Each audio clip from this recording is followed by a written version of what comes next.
रंगवा गुलाल आज अंबर से बरसता।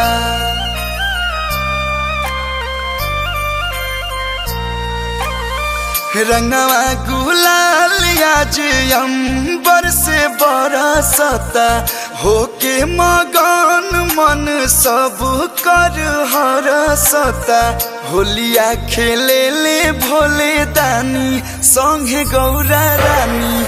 होलिया खेले ले भोले दानी संगे गौरा रानी। डमरू के ताल बाजे भूत बे ताल नाचे। डमरू के ताल बाजे भूत बे ताल नाचे। लहरता गंगा जी के पानी संगे गौरा रानी।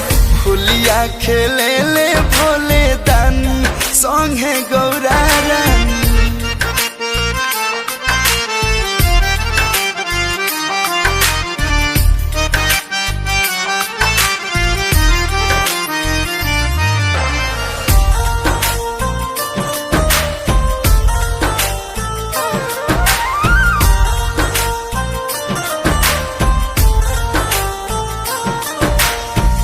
फगुआ के रंग चढ़ल बढ़ल उमंग अंग अंग सबके खिलल।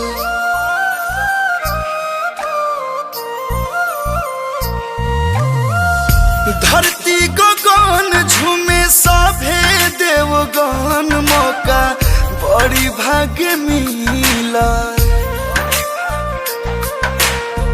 बंसी बजवैया अइले किशन कन्हैया अइले। बंसी बजवैया अइले किशन कन्हैया अइले। ओढ़ी चुनरिया घानी घानी संगे राधा रानी। होलिया खेले ले भोले दानी संगे गौरा रानी।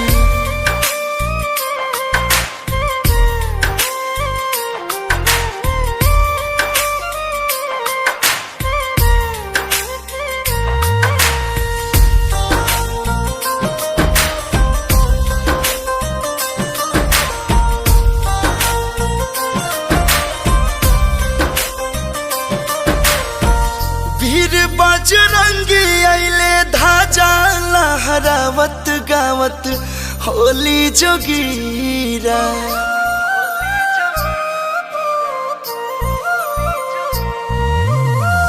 कलु रोशन मन भइल धन धन जब उड़ता अबीरा। दादा परशुराम अइले चारों भैया राम अइले।